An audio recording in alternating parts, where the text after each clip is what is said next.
সিলেট কৃষি বিশ্ববিদ্যালয়ের VC professor doctor Jamal Uddin Bhuiyan পদত্যাগের দাবিতে ক্যাম্পাসে বৈষম্য বিরোধী ছাত্র, শিক্ষক, কর্মকর্তা এবং কর্মচারীরা মানববন্ধন করেছেন।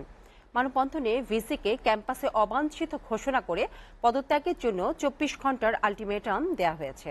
বেলা ১১টার দিকে ক্যাম্পাসের কৃষি, অর্থনীতি এবং ব্যবসায় শিক্ষা অনুষদের সামনে আয়োজিত মানববন্ধনে বক্তারা বলেন, বৈষম্য বিরোধী ছাত্র আন্দোলনে যাওয়ার অভিযোগে বিগত প্রশাসন শিক্ষার্থীদের মারপিট করেছে। স্বৈরাচারের সহযোগীরা এখনো সক্রিয়।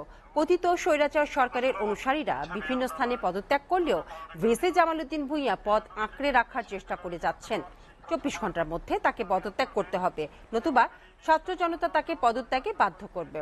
মানববন্ধনে বক্তব্য রাখেন সিলেট কৃষি বিশ্ববিদ্যালয়ের সিনিয়র শিক্ষক মাহবুব ই ইলাহি সহ শিক্ষক, ছাত্র এবং কর্মকর্তা কর্মচারীরা।